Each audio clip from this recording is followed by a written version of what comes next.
Over-explaining is killing your sales.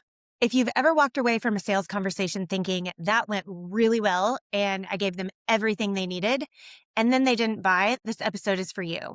Because what if the problem isn't that you didn't explain enough? What if the problem is that you explained too much? Today, we're talking about how over-explaining is killing your sales and why the more information you give, the harder it actually becomes for someone to say yes. Stay with me because I'm going to walk you through a real client transformation that will completely change how you show up in sales conversations.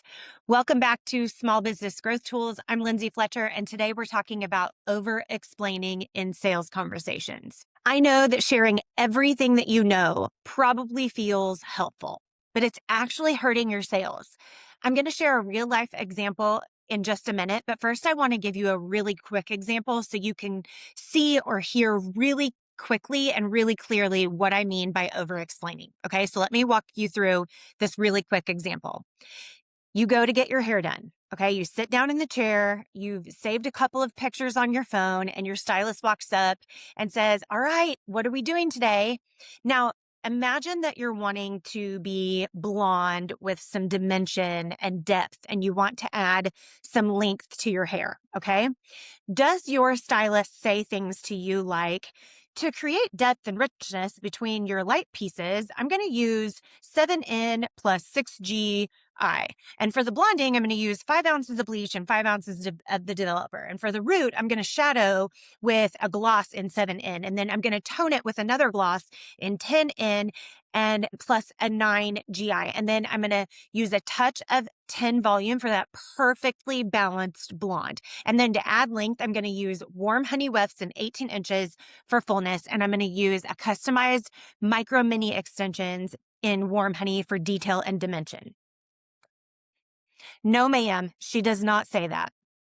She may ask you some questions about what you love about the pictures, and she may clarify how your hair is different than the hair in the picture.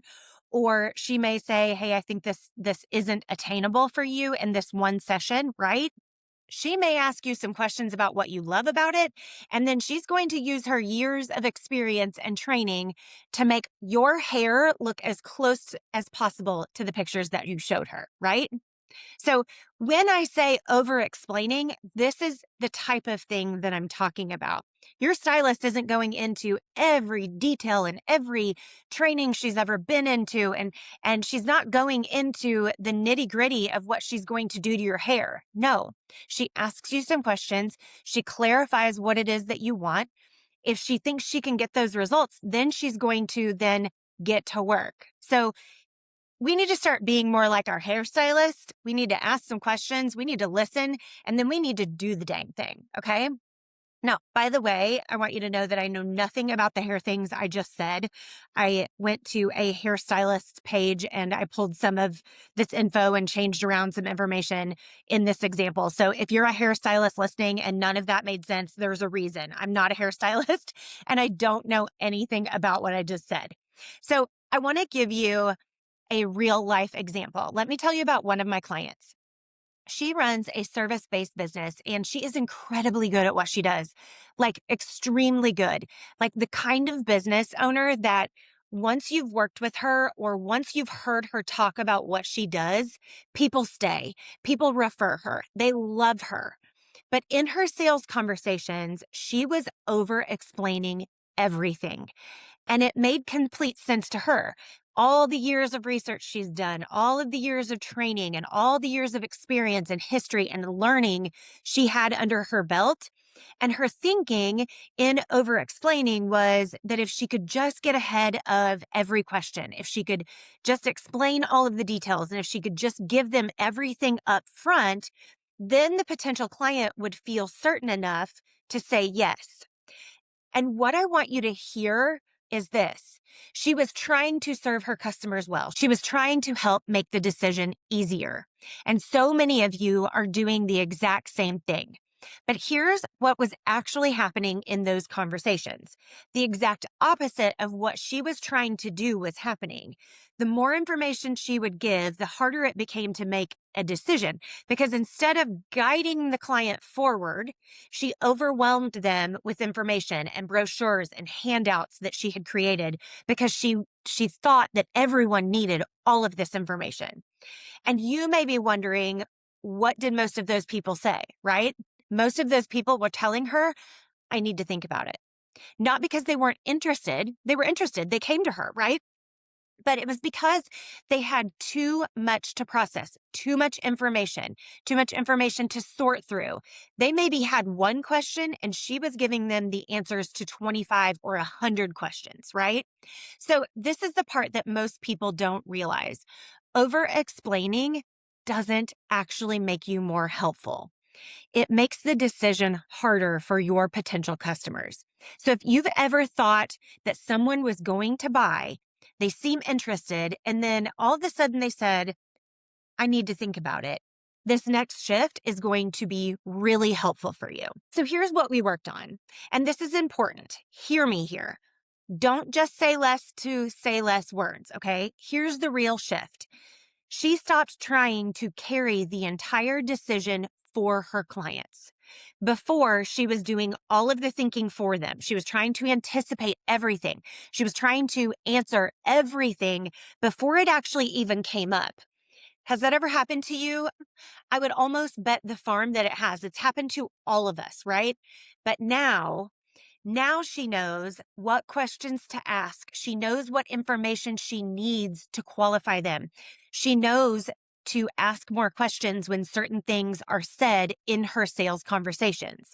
She lets the clients respond before she adds more information. She may actually ask another question to clarify again, right? She stays in the conversation instead of jumping ahead and piling on too much too soon. So this is what this does, okay? It keeps the focus on moving forward together, not providing more and more information. And this was the biggest mindset shift for her.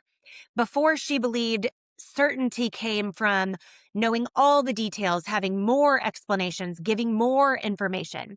Now she understands how buyer motivation plays into her conversations. Now she understands how to lead them in a clear direction. Now, instead of data dumping and information spewing and word vomiting all over her potential clients, she's guiding them. She's going from being an information giver to a leader in her sales conversations. She now knows here's what happens next. She's not overthinking it. And when that shifted, everything changed for her.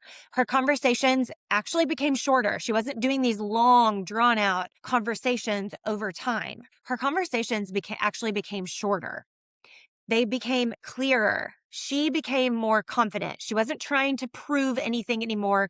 She wasn't changing who she was. She's still the amazing business owner and service provider in her local market.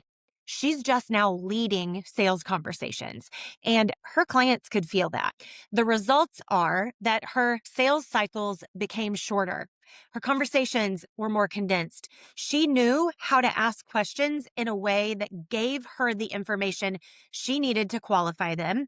She answered questions in a way that the clients felt good about. She knew their buyer motivation, and she was able to tailor her conversations towards those motivations.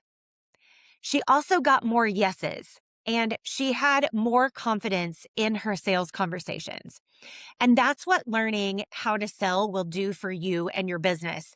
That's what having sales skills will do.